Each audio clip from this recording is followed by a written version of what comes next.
함께 은혜를 나누고자 합니다.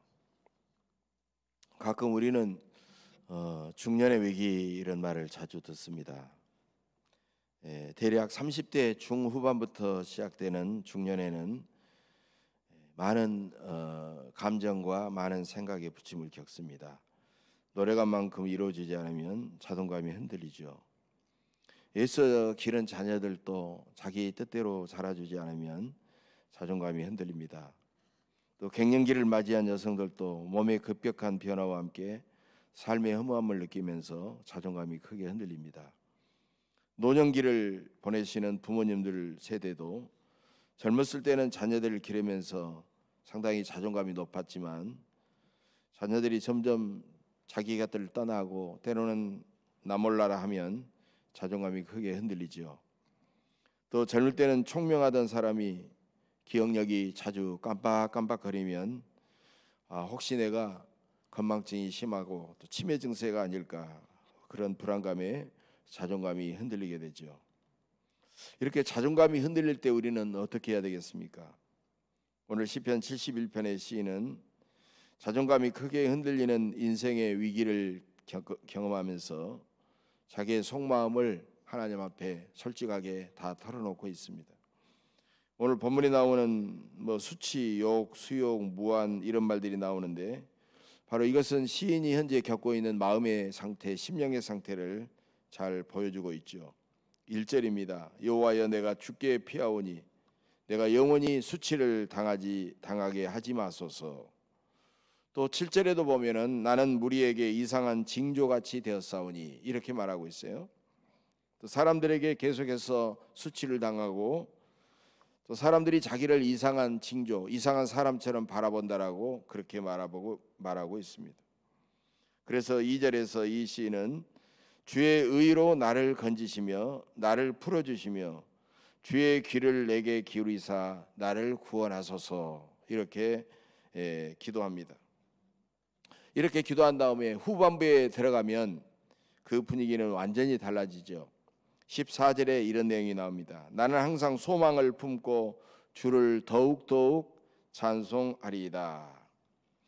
이 시인은 수치를 당하고 사람들 앞에 이상한 사람처럼 멸시를 당하고 자존감도 크게 흔들렸지만 소망을 품고 하나님을 더욱더욱 찬양하겠다라고 그렇게 고백하고 있는 것입니다.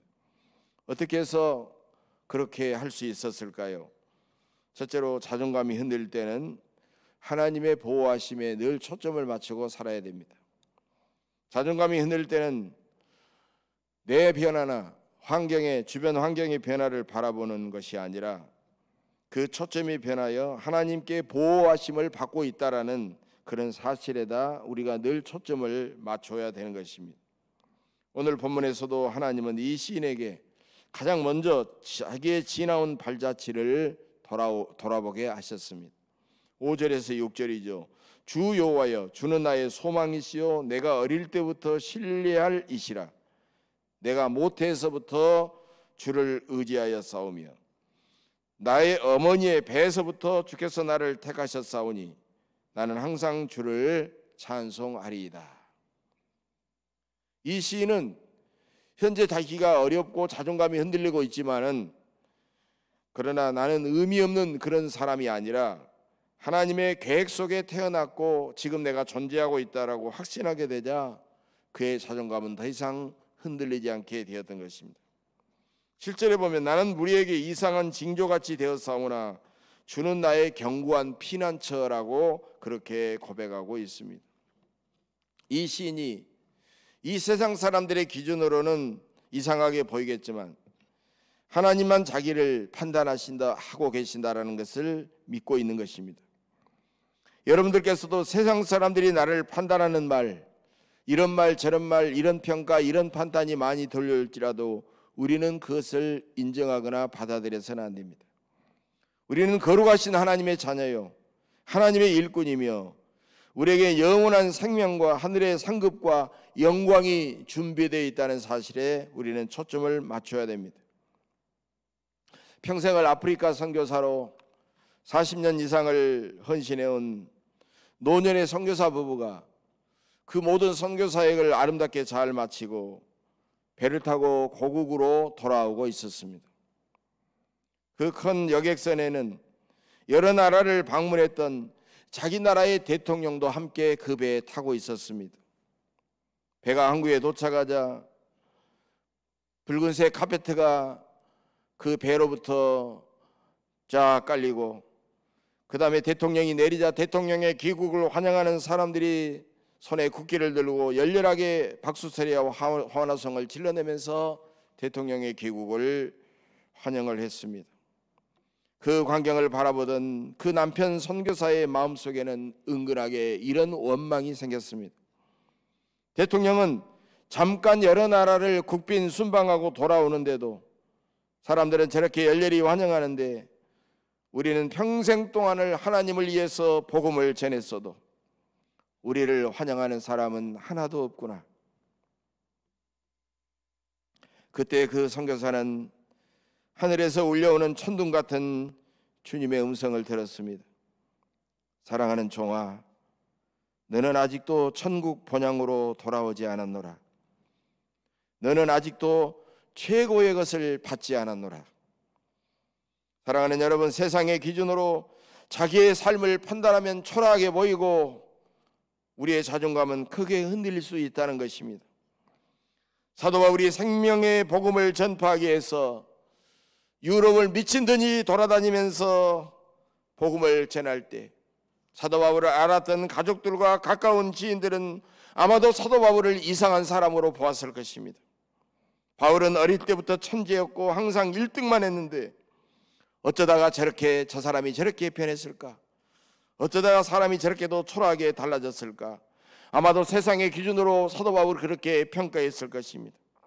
그러나 바울은 세상의 그런 평가에 조금도 흔들리지 않고 자기의 길을 묵묵히 걸어갈 수 있었습니다. 우리도 세상에서 좋은 평가를 받고 싶은 유혹을 과감하게 떨쳐버리고 하나님께서 우리에게 마지막 우리의 생이 다하는 날 우리에게 주실 마지막 평가에 초점을 맞추고 살아가면은 조금도 우리는 흔들리지 않는 삶을 살아갈 것입니다.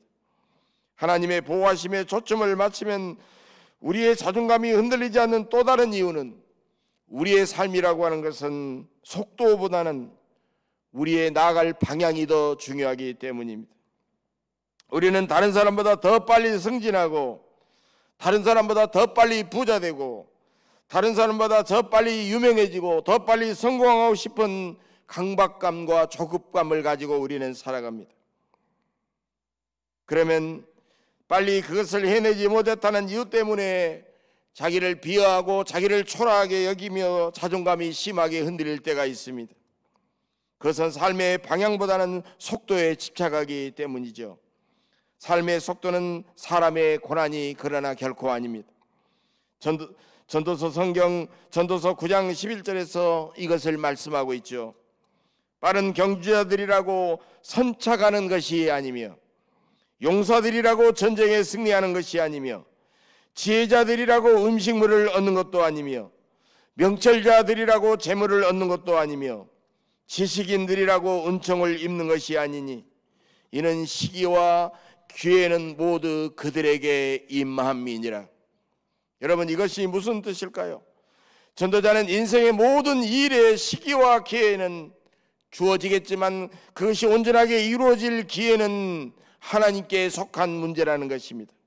그렇기 때문에 지혜와 능력이 아무리 뛰어난 사람이라도 더 빨리 목적에 도달할 수 없다는 그런 뜻입니다. 그래서 주님의 제자 베드로도 대단히 성격이 조급한 다혈질 기질이었지만은 그가 마가의 다락방에서 성령을 충만히 받고 성숙해지자 속도라고 하는 것은 자기의 고난이 아님을 깨닫고 그가 썼던 베드로전서 5장 6절에서 이렇게 고백하고 있습니다. 그러므로 하나님의 능하신 손 아래에서 겸손하라. 때가 되면 너희를 높이시리라.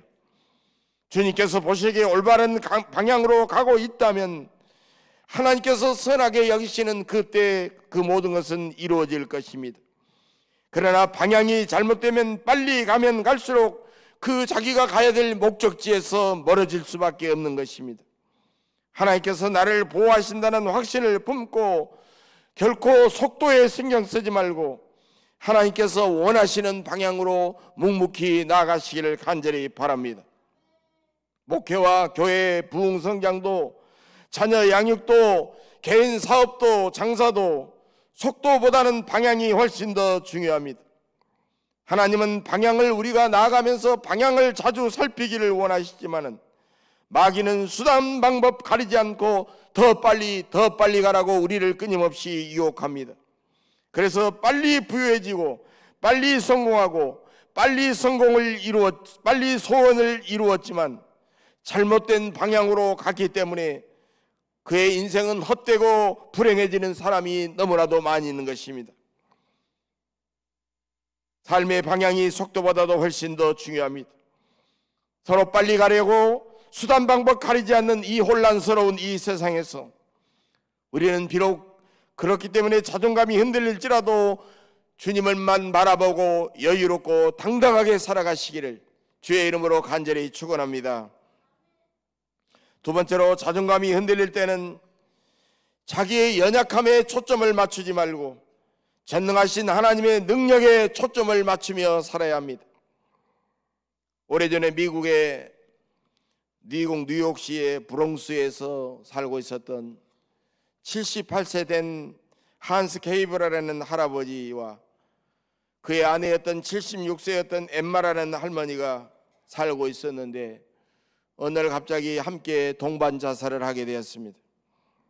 이 노부부는 상당한 재산을 가진 부자였고 서재에는 많은 소설과 많은 책들을 소장하고 있는 지식인이었음에도 불구하고 이 노부부는 복면 강도에게 2번이나 폭행을 당하고 자신들의 돈을 강탈당한 다음에 그런 절망감을 느끼고 함께 동반 자살하고 말았습니다. 그런데 그 할아버지 부부가 죽은 다음에 그 책상에는 이런 메모가 쓰여져 있었습니다. 우리는 더 이상 공포 속에 살고 싶지 않습니다. 우리는 수많은 사람들에게 잊혀진 존재입니다.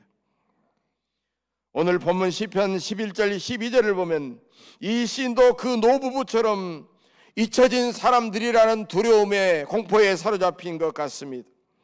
내 원수들이 내게 대하여 말하며 내 영혼을 엿보는 자들이 서로 꾀하여 이르기를 하나님이 그를 버리셨은즉 따라잡으라, 건질 자가 없으리라. 9절에서 이 시인은 그 원수들을 대적하기에는 자기가 너무너무 연약하다고 생각했습니다. 그렇기 때문에 이렇게 그는 고백하고 있습니다. 늙을 때 나를 버리지 마시며 내 힘이 쇠약할 때 나를 떠나지 마소서. 이 시인은 자기 힘으로는 도저히 극복할 수 없는 상황에 처해 있었다는 것입니다. 이 시인을 위협하는 원수들은 매우 교활하고 강팍해서 이 시인에게 하나님은 너를 떠났다, 너는 하나님에게 잊혀진 사람이다라고 그렇게 공격하며 이 시인이 절망하며 낙심하며 절망하며 스스로 자멸하기를 바랬던 것입니다. 그러는 가운데서도 이 시인은 조금도 흔들리지 않았습니다. 그는 자기의 연약함을 내려놓고 전능하신 하나님의 능력만 의지했기 때문입니다. 12절 13절입니다. 하나님이여 나를 멀리하지 마소서, 나의 하나님이여 속히 나를 도우소서. 내 영혼을 대적하는 자들이 수치와 멸망을 당하게 하시며 나를 모해하려 하는 자들에게는 욕과 수욕이 덮이게 하소서. 그래서 그는 그 확신을 가지고 14절에서 이렇게 고백하고 있습니다. 나는 항상 소망을 품고 주를 더욱 찬송하리이다. 이 시인의 문제는 사라지지 않았고 원수들이 여전히 그를 노리고 있었지만은 연약한 자기의 연약함에 초점을 맞추지 않고 전능하신 하나님을 의지했기 때문에 항상 소망을 품고 주를 더욱 찬송하겠노라고 그런 고백했던 것입니다. 지금도 마귀는 똑같은 방법으로 우리를 넘어뜨리려고 합니다. 하나님이 함께 하시는데 왜 너의 문제는 사라지지 않느냐? 하나님이 함께 하시는데 왜 너의 연약함을 해결해 주시지 않느냐? 그러나 하나님은 우리에게 문제가 전혀 없는 인생을 만들어주겠다고 약속하지 않았고 너는 전혀 연약하지 않는 완전한 인간으로 만들겠다고 약속하신 적이 없습니다. 우리는 여전히 문제가 있고 여전히 연약합니다. 그 대신 하나님은 그 힘들고 어려운 문제 가운데서도 반드시 내가 너와 함께하겠다, 너의 연약함 대신 내게 내가 능력이 되어주겠다라고 분명히 약속하셨습니다. 전능하신 하나님의 능력보다 여전히 내 연약함에 초점을 맞춰졌을 때 우리는 고린도후서 4장 7절 이하의 말씀을 기억하시기를 바랍니다. 우리가 이 보배를 질그릇에 가졌으니 이는 심히 큰 능력은 하나님께 있고 우리에게 있지 아니함을 알게 하리 함이라. 바로 이 보배는 무엇이겠습니까? 예수 그리스도이며 질그릇은 그 보배를 담고 있는 우리들을 가리키는 것입니다. 우리는 질그릇같이 참으로 연약하지만 예수 그리스도란 귀한 보배를 담고 있는 존귀한 사람들입니다. 여러분은 비록 연약하지만 보배 같은 예수 그리스도의 사랑과 기쁨과 구원의 능력을 온전히 드러내시기를 간절히 바랍니다. 세 번째로, 자존감이 흔들릴 때는 하나님이 내게 주신 사명에 초점을 맞춰야 합니다. 우리에게는 물질도 필요하고 건강도 필요하고 소망이나 위로나 치유나 우리에게는 개인적으로 필요한 것이 많이 있지만, 그러나 우리에게 가장 중요한 것은 하나님이 나에게 주신 사명, 그 사명에 초점을 맞추며 살아가는 것입니다. 삶의 목적과 사명이 분명할 때 높은 자존감을 품고 살아갈 수 있기 때문입니다. 시대마다 사람들의 주요 관심사는 서로 달랐습니다. 폴 틸리라는 유명한 신학자는 고대 사람들에게는 죽음의 문제가 가장 중요했고, 중세기 사람들에게는 죄의 문제가 가장 중요했고, 현대를 살아가는 현대인들에게는 삶의 의미의 문제가 가장 중요하다라고 그렇게 말했습니다. 하나님이 주신 사명과 인생의 목적을 아는 삶이 가장 의미 있는 삶이라는 것입니다. 보지 못하고 듣지 못하고 말하지 못한 삼중고에 시달렸지만 인류의 유명한 기적이라고 일컫는 헬렌 켈러 여사는 이런 말을 했습니다. 사람들은 대부분 참된 행복을 모릅니다. 행복은 자기 만족에서 오는 것이 아니라 참으로 가치 있고 의미 있는 일에 충실할 때 행복은 찾아오는 것이죠 라고 말했습니다. 오늘 이 시인도 자기의 연약함 그대로 하나님께 나오자 하나님은 그를 치료하시고 그에게 연약하지만 새로운 사명을 주셨습니다. 하나님이여, 내가 늙어 백발이 될 때에도 나를 버리지 마시며 내가 주의 힘을 후대에 전하고 주의 능력을 장래 모든 사람에게 전하기까지 나를 버리지 마소서라고 말합니다. 그러면서 20절 21절에서도 우리에게 여러 가지 심한 고난을 보이신 주께서 우리를 다시 살리시며 땅 깊은 곳에서 다시 이끌어 올리시리이다. 나를 더욱 창대하게 하시고 돌이키사 나를 위로하소서.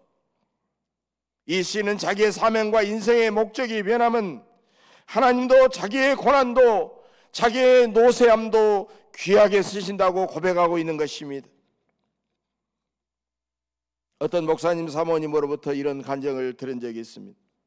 그 사모님은 갑자기 큰 사고로 아들을 잃고 몇 날 며칠 동안 슬픔 중에 기도하자 하나님은 뜻밖에도 마태복음 25장에 있는 달란트 비유를 들먹이면서 이렇게 말씀하셨다고 합니다.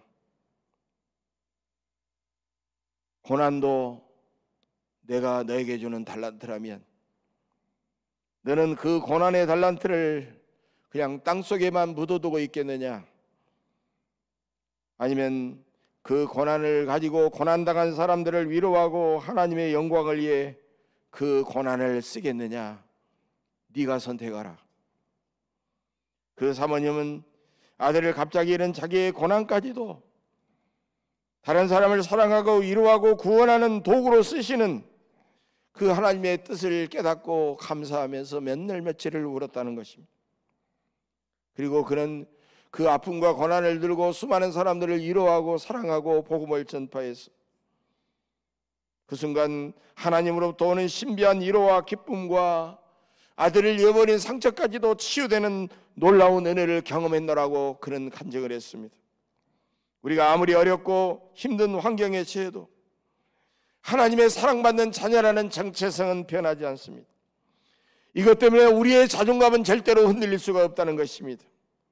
심히 어려운 환경에 처해도, 나이 들고 노쇠해도, 원수들의 극심한 공격에도, 그런 상황은 내가 바꾸기 어렵겠지만 그 상황을 살아가는 나의 마음 자세는 얼마든지 우리는 바꿀 수가 있는 것입니다. 그러므로 삶의 위기에 처하면 나는 하나님께 달려가서 하나님의 치유하시는 은혜를 의지하시기를 간절히 바랍니다. 여러분의 고난마저도 하나님의 영광을 드러낸 도구로 사용하시기를 바랍니다. 그래야 하나님의 품에서 위로받고 치유받고 고난 가운데서도 늘 하나님을 찬송하며 이웃을 겸손히 섬기면서 아름답고 거룩하게 살아가시기를 주님의 이름으로 간절히 축복합니다. 기도하겠습니다.